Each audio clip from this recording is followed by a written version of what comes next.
The views and opinions expressed in The Fact Is with Hollis Grant are those of Hollis Grant and do not necessarily reflect the official policy or position of Droids Canada Network. Droids Canada Network does not take responsibility for any content or position produced by Hollis Grant and his show. Listener discretion is advised.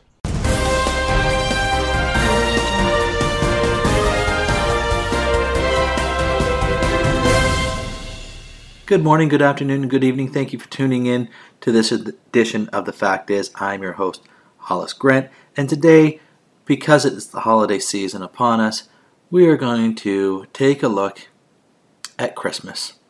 We're going to talk about an article that was recently published in Newsweek with the founders of the Black Lives Matter movement and what their plans are for this holiday Christmas season. Now, the word Christmas, short form for Christ's Mass, has history of going back to Greek in the usage of the word Christmas. So it's no secret that Christmas is the celebration of Jesus Christ. So Christ Mass. Now, why do I bring this up? I bring this up for the article. Because in this particular article in Newsweek, and this goes back from December 3rd, 2021, and it's entitled, What is Black Christmas? BLM holds annual Christmas boycott of, quote, white companies. When using the word Christmas, it's printed as Xmas. Why the X? Why is it Xmas? And you do see that in very short form sentences be brought down to Merry Xmas. But people still read that as saying Christmas. But it's a deliberate attempt to take Christ out of Christmas. So Xmas. No Christ. No Christ. Taking Christ out of Christmas. And that's important because in this particular article, we'll go through, they use that quite a bit, and I'll use the term Xmas. The Black Lives Matter, BLM movement, is once again calling for people to spend their money over the festive period on black-owned businesses as part of their Black Xmas campaign. Beginning in 2014, the movement has urged people to stand up against, quote, white supremacist capitalism, end quote, by purchasing items via black-owned businesses from Black Friday through to Christmas and New Year's. Quote, we're dreaming of a hashtag Black Xmas. That means no spending on white companies from November 26, 2021 till New Year's of 2022, the blackxmas.org site says.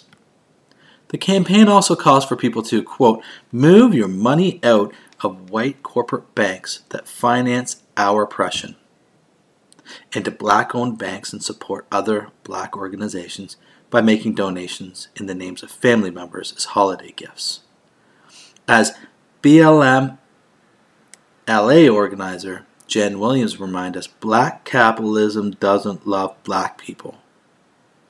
Capitalism, does not love black people, the organization writes on its website. In fact, white supremacist capitalism invented policing, initially as chattel slavery era paddy rollers in order to protect its interests and to put targets on the backs of black people. Now, taking a look at that one particular statement, and there's one situation here in which is stated that is most problematic. White supremacist capitalism invented policing. That is incorrect. See, if we're just taking a brief history of law enforcement, you could say Europe has had policing since 3000 BC. The word itself, police, does come from the ancient Greek word polis, meaning city. But the first policing organization was found 3000 BC in Egypt. That was in Egypt. The first policing was found in Egypt. Now, Egypt did have the relationships with the Nubians. And with that being said, there was a lot of intermixing between the Nubians, which is historically people from Ethiopia. So here we have black people coming up with the idea of policing in 3000 BC in Egypt. That was not white policing. Now, of course, the argument will always be, well, it's not the new modern day policing. Well, they were protectors of the city and protectors of the law and protectors of the land. And they protect and they keep out for watch. And it was their job to stop people doing things that were against the law. Form of punishment was handed out, and how they investigated crimes were certainly a lot different back then, because if they caught you stealing, they're just going to end up taking their own form of judgment at that time, unlike today where they lock you up and wait for the courts to work out the charges and deal the punishment. So quite different how it was done by the Romans, which had their own police, and by the Egyptians that had their own police. And of course the Egyptians were known for their slaves. Some of their slaves built some of the world's greatest monuments that still stand to this day, and that's the pyramids of Giza. Back to the article. Black Xmas challenges us to shake off the chains of consumerism and step fully into our own collective power to build new traditions and run an offense as well as a defense. Let's harness our economic power to disrupt white supremacist capitalism and build black community. And you can clearly see this is just nothing more than communism. We could say colored communism, black communism. Because shake off the chains of consumerism is nothing more than what a Marxist, a Leninist, a Stalinist, a communist would say about the Western world. Black Xmas started as a response to the death of John Crawford, a black man who was shot and killed by police in a Walmart store in Beaver Creek, Ohio in 2014. In recent years, Black Xmas also called consumers to shop at black-owned businesses as a way to protest Donald Trump. Speaking to Yes Magazine, Black Lives Matter activist Melina Abdullah explained the three core tenets of Black Xmas campaign: building black, buying black, and banking black. We'll add a fourth tenet, the Wesley Snipes tenet, and always bet on black. Taking building black, maybe your aunt is a survivor of domestic violence, and maybe she would appreciate a donation in her name to the Genesee Center, which provides housing and resources for survivors, especially black women, survivors of domestic violence, Abdullah said. That's really what Black Xmas is about. It's about shaking off the chains of consumerism and confronting white capitalism, but also building new traditions. The second tenet of Black Xmas is buying black, Abdullah added. Sometimes your mother really does need a sweater, rather than giving your money to Macy's. You can go to Nobody Jones or other black boutiques. Rather than buying from Amazon, a company that we know exploits its workers, you can go to small black-owned bookstores like SO1 Books or Malik Books. Abdullah added that by investing in black-owned banks instead of major financial institutions as Citibank or Wells Fargo, they are not inadvertently funding, quote, oppression.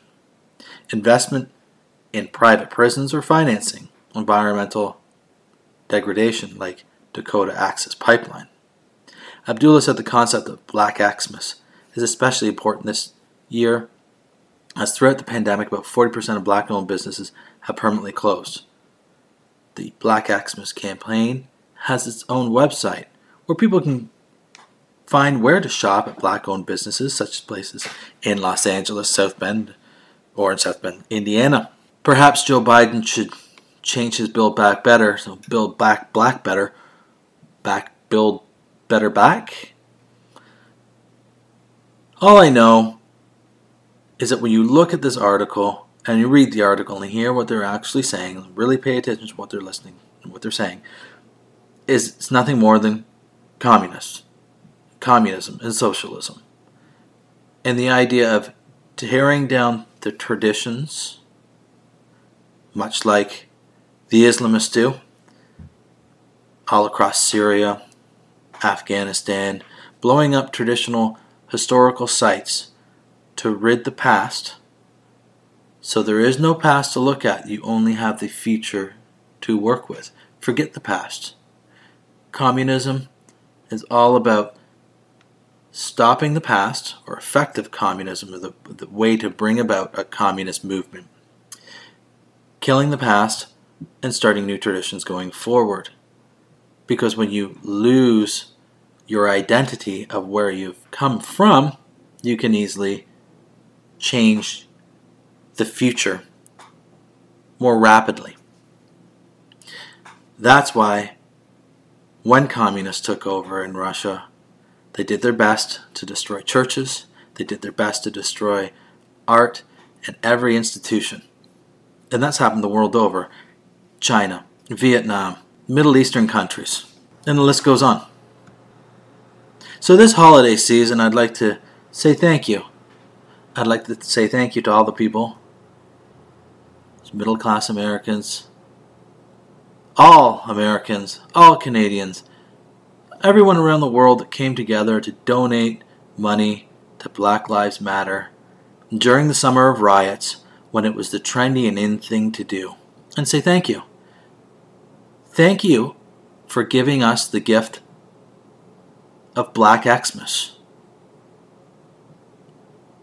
Thank you for allowing this communist propaganda, this racist rant, be spread over a time about reflection, a time about appreciation, a time about bringing family together and sharing in the joy of the birth of Jesus, the Savior of humanity, the one that died for all of humanity, for all their sins, was born. And we celebrate with joy and love, while Black Lives Matter continues to spread hate and division. I'd like to thank you for listening this week, and have yourself a great Christmas holiday and a Happy New Year. Thank you for listening to The Fact Is. I'm your host, Hollis. Dan, what happens every Thursday? That would be DCR Droids Canada Radio. And what time is it at on Thursday? That's from 9 till 11 p.m. Dumb question, where do you find it? You find that at accessradio.ca. And what's the best part? It's